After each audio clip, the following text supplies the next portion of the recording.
Today, class, we're going to do a strategy known simply as, do you know what I know? And I think you're going to enjoy it. And we can use this at the beginning of a chapter as a primer to introduce new information. We can use it at the end of a unit of study to review before a test or a quiz. But either way, I think you're going to have some fun. I think it's going to be exciting, and I know it's going to be engaging. Are you ready for this? Yeah. All right, students, the great thing about this strategy, do you know what I know, is that it's very versatile, which means we can use it in math and science, we can use it in integrated language arts, and we can use it in history. And instead of me giving you all the terms, what I'm going to ask you to do is to generate your own terms. So in front of you, you've got science books, and you've got history textbooks, and you've got math books. I want you to find some terms that we can use for this strategy, known simply as, do you know what I know? Science McGrath. I love it. Is that spelled right? Okay. You want to double check? Go ahead. Nice job. Sacagawea, love it. Perimeter, average. Onomatopoeia is great. Make sure that's spelled correctly. Love it. Okay, so which one do you want me to do? I like them all. These are good ones, sir.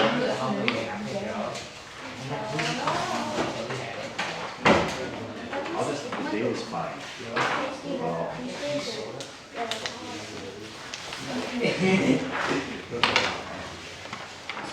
Return notebooks.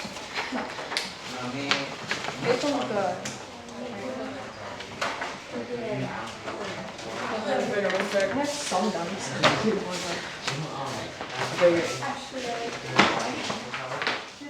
Thanks for making the signs, everyone. Let's see what we got.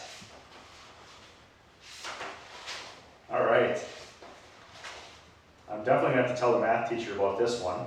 That works. All right, for history, it looks like we've got some key names and key events. Those are good. All right, I'm going to take these signs, I'm going to set them down. And you might be wondering why I brought in an extra director's chair today. And it's all part of this strategy. What I'm going to do is I'm going to ask for 2 volunteers. And as we go through this strategy, all of you are going to participate. And I'm going to have one of you sit in this chair and one in the other. And I'm going to stand behind this chair right here while a student is seated, and I'm going to hold up a sign. All of you are going to see it. The person in the director's chair over there is going to see it. The only person who's not going to see the word or the name or the vocab term or the event on that sign is the individual seated right here. If you're over in this chair, you're going to have to give clues. Now you can't say what's on the sign, obviously, but you have to use the information that we've been studying or learning about to give clues to this individual so that they can guess the word. You can't spell the word, you can't use rhymes, you can't say it sounds like, you have to give clues. So let's say, for instance, that the term that I'm holding up happens to be George Washington. The person in that chair might say that he crossed the Delaware. That may be enough for the person in this chair to guess George Washington, or maybe not. Then you offer up another clue based on our study of George Washington. You might say the first president of the United States. That might be enough. And you keep giving clues until the individual here can guess it. And if you run out of clues, I'm going to ask the rest of my students to come up with a clue to try to help this individual. And if they still can't get it, we're all just going to shout out the term or the word together. That's how this strategy works. All right, class, now the fun begins. And we're going to start the strategy, do you know what I know? But I'm going to need a couple of volunteers. And I know you're taking a little bit of a risk by going first, but I guarantee you're going to have some fun. Do I have a couple of people willing to help me out? All right, I'm going to show you. Don't tell Courtney what it is.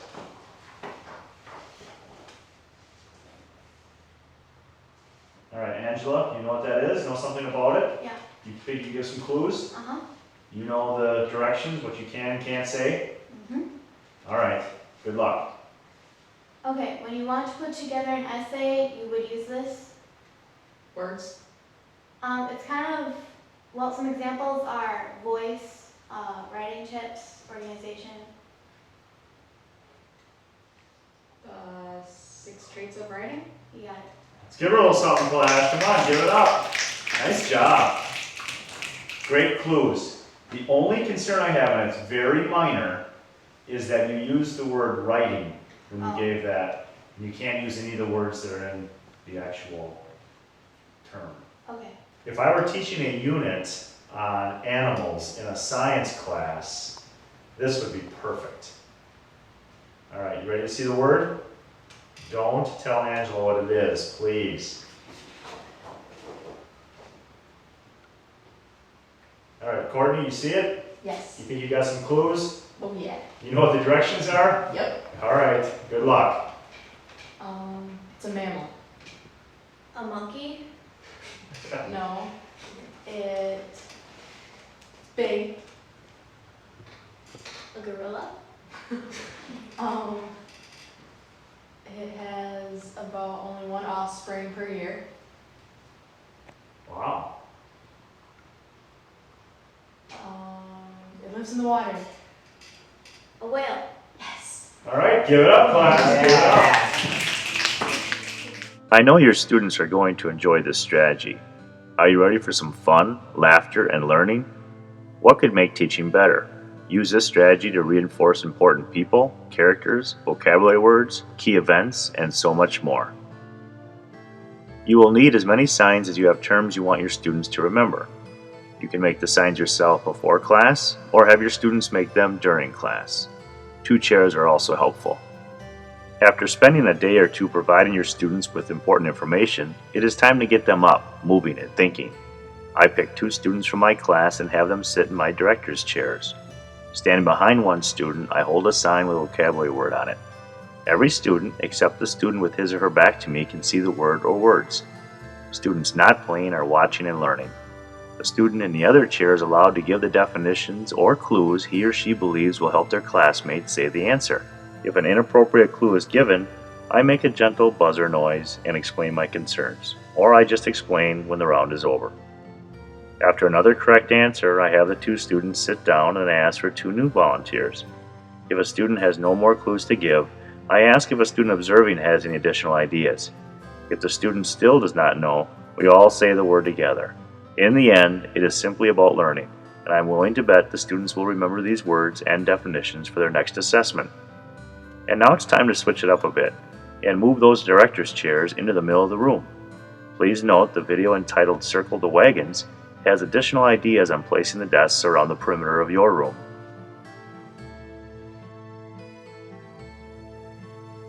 Great circle, everyone. It's just a little bit big, so what I want you to do is gently slide your desks forward. Now with that being said, we gotta have a little bit of space so people can get through the circle. Open up to 226, and it ends on page 231. I'm going to give you about 10 minutes to read, and then I'm going to start picking students to come up and sit in the chairs. All right, so go ahead, and I want you to read that information, please. 226 to 231. Please pay particular attention to key terms, vocabulary words, names.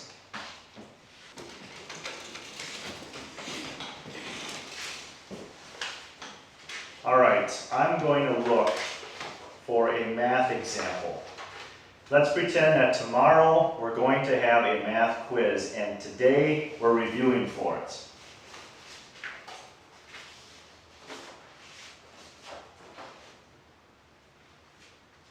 Did everybody see that? You got some clues? I do. All right. Remember, you can't use those words when you give your clues. All right, good luck. Alright, this has exactly 2 factors.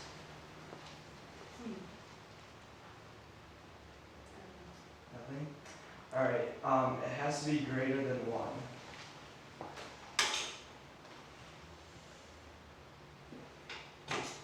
Okay, here's an example. 7 is an example of this. Well, that's an odd number. The factors are 1 and whatever the other number is. Prime number? Yep. Okay, this is a great one, class, for current events. I've heard this in the news recently. And also if I were teaching a science curriculum. And it's a big old word, so that's your first hint, Matthew. Okay.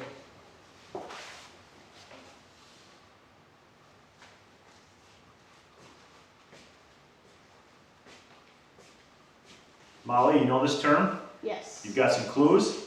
I do. All right, good luck. Okay, it helps show the size of an earthquake. Are we talking like the vibrations of an earthquake? No, it's an instrument that has a needle to show the size of an earthquake. Okay, so that'd be a size reader. Yes. Excellent. This active learning strategy works well in all content areas. These signs could just as easily have foreign language expressions, concepts from a family and consumer education course, business terms, words from the social sciences, or whatever is appropriate for your content area. Instead of 2 chairs, you might only use 1 in the front of your room, as the student seated is provided with clues from the entire class. I try to encourage all my students to take a turn in the chairs. Sometimes I rotate through my entire classroom. A new student takes the first chair, the student previously sitting there moves to the second chair, and the individual previously sitting in that chair returns to his or her desk, and so on as I maneuver through all of my students. I may quietly offer clues to my quieter and more distractible students as they are seated in front of me in an effort to help them along. Quieter students may be willing to at least hold the signs. If students don't want to participate, I do not force them. However, I respectfully remind them how capable they are, and hopefully this will persuade them to participate in the future. Next, I will demonstrate a few more terms from a variety of content areas, and then my past student teacher, Danielle, will provide some examples of her own. Those right here. Can everybody see it? You've got some clues for this? Yeah. All right, go ahead.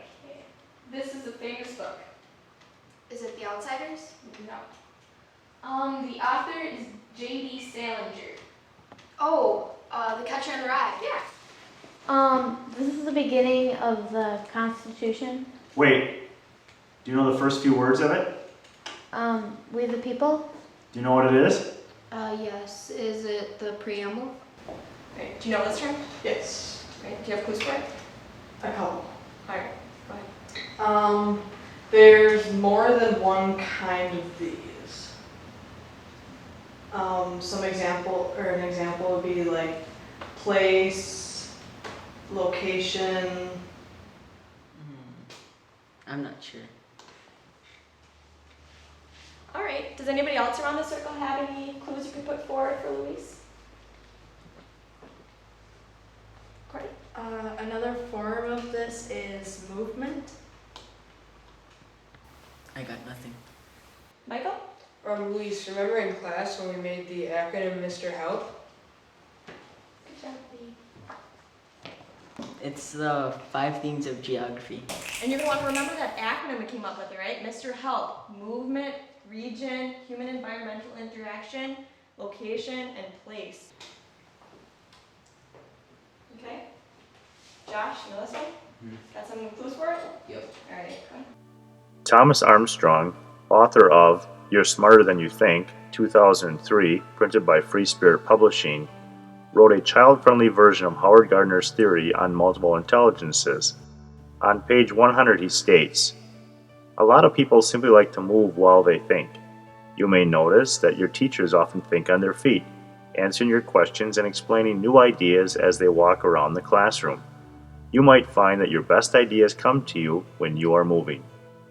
The last sentence really affected me as I read it. Dr. Armstrong is absolutely correct.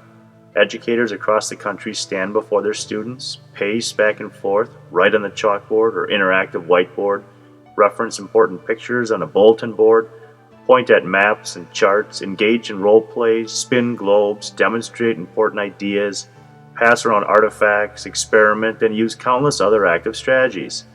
So if we as educators are up and about, of course, it only seems appropriate our students should be up and about as well, moving and learning.